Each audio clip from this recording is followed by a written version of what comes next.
Hello, welcome to Release Your Wings.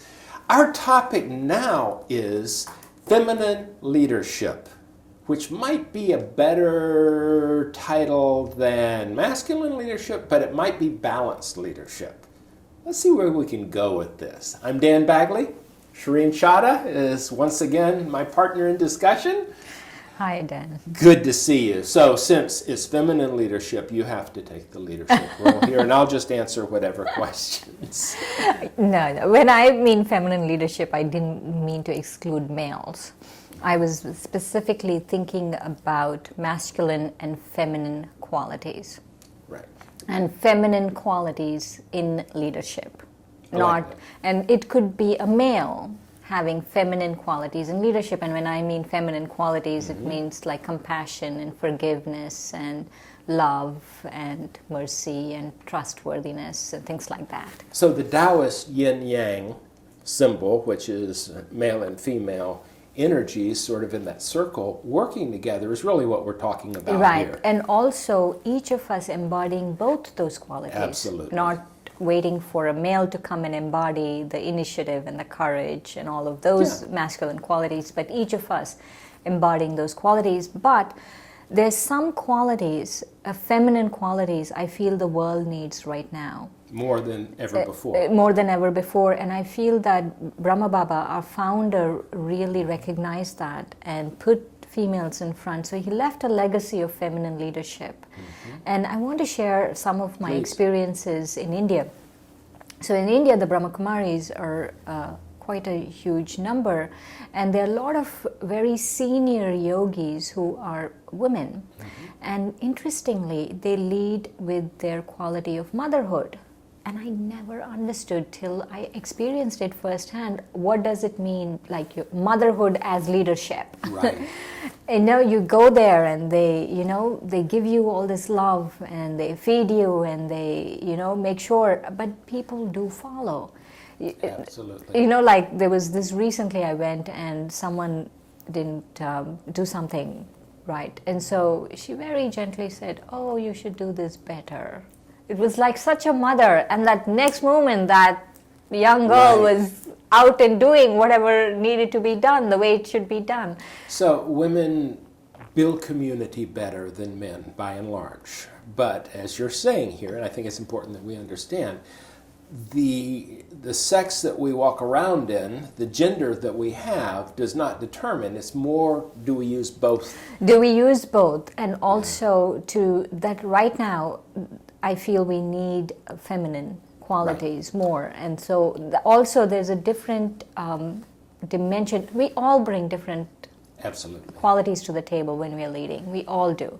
And I really appreciate some of the qualities, masculine qualities that come to the table, whoever is bringing it. So let's run through, because I think we all know this, but in defining our terms, I'm going to give a few descriptors, and you say whether it seems like that's more the masculine than the feminine. Assertive.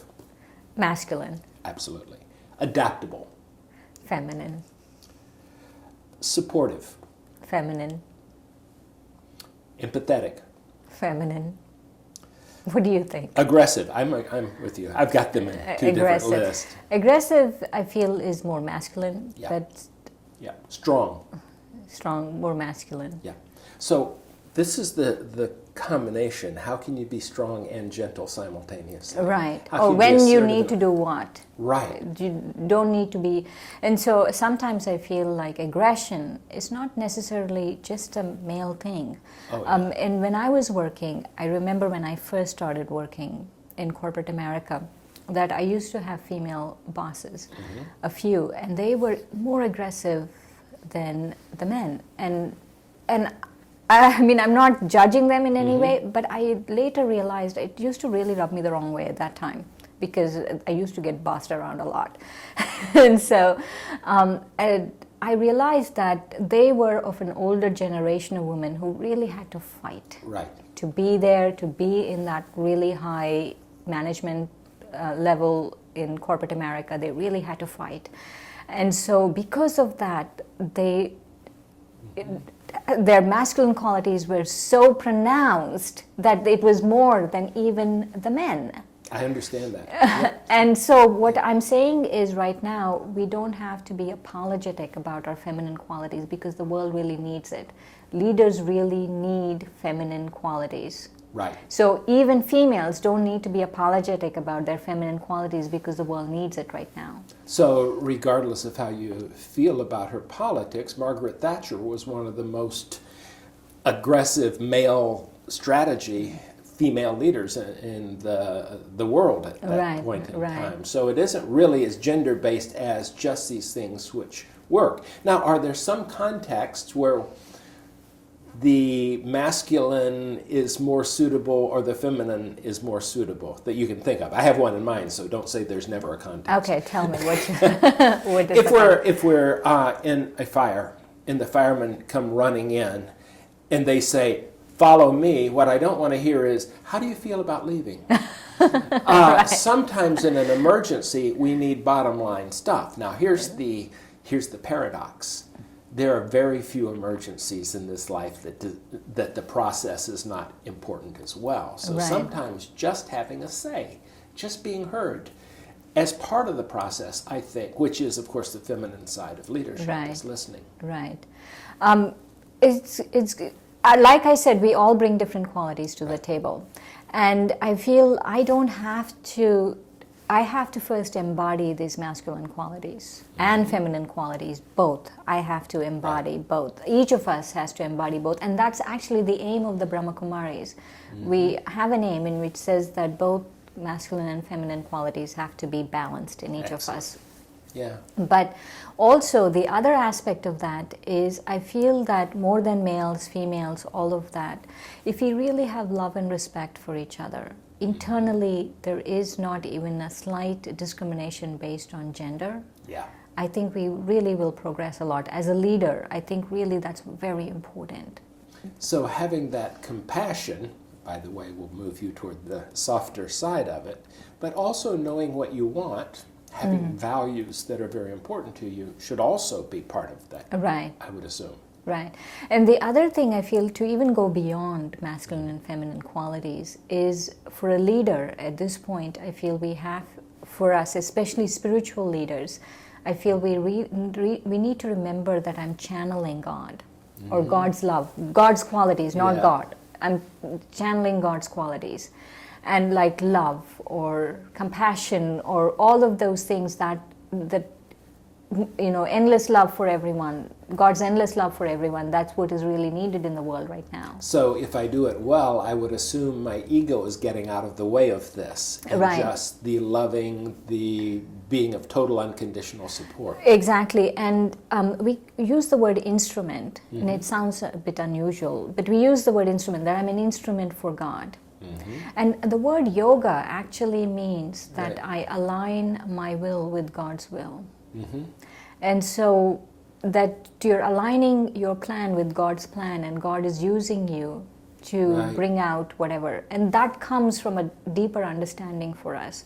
For us, our understanding is that God has a plan for this world to bring a new world, to bring beautiful things to the world. And that if we align ourselves with God, then we will be instrumental in making this plan work.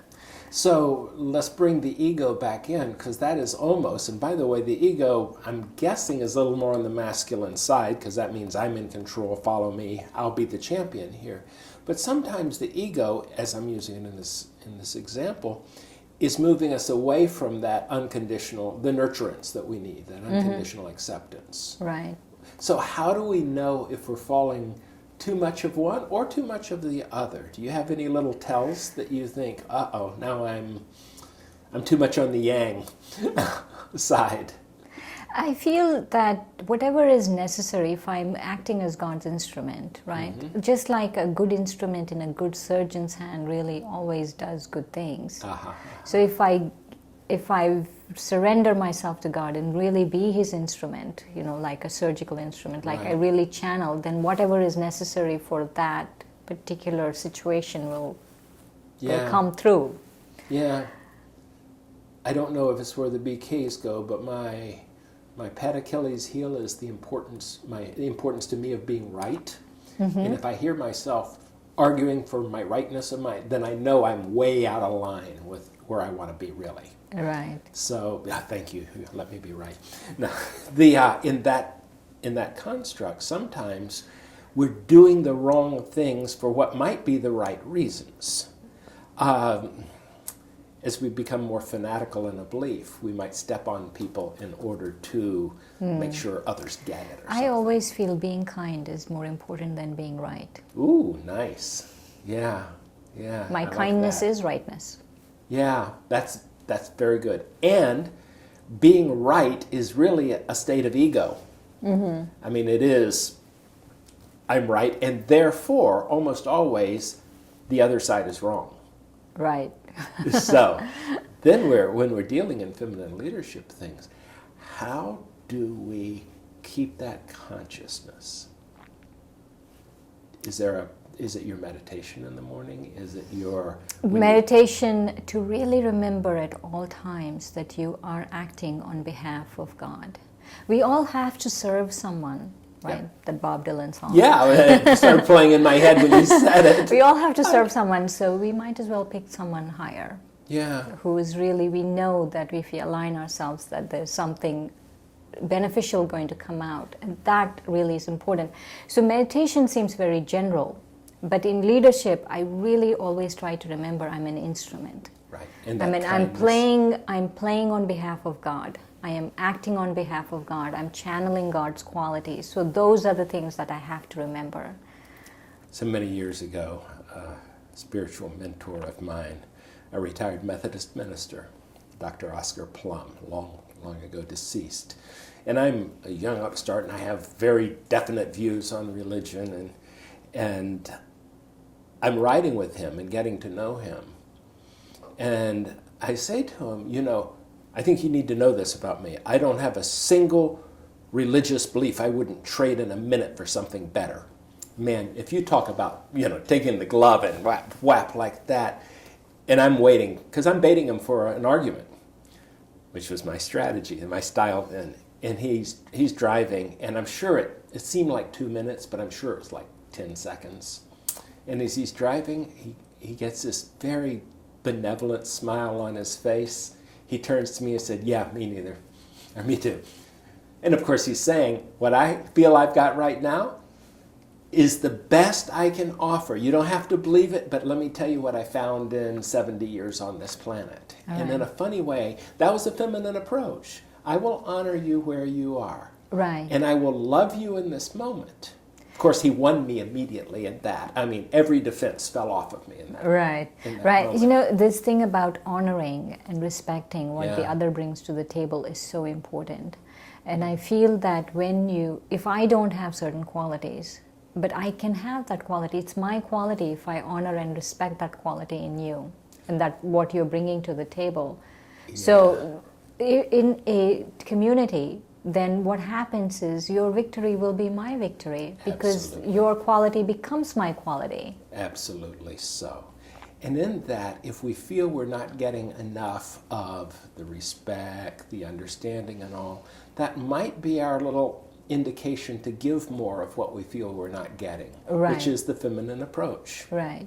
To give more love, listen better, be more understanding. Wow, this is a nice topic. I'm glad You were here. surprised, pleasantly surprised. I'm glad you're here to lead me. So we got 1 minute now. Any final thought? Remember to be an instrument for God. And when I talk about instrument, remember to act on behalf. Remember to remember Him before you approach something.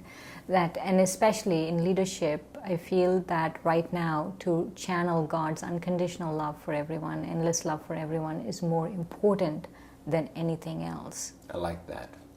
And as you have said a number of times, that kindness may be the best way to be the most right person you can be. Thank you, Shireen. Thank you, Dan. And thank you for joining us. Goodbye.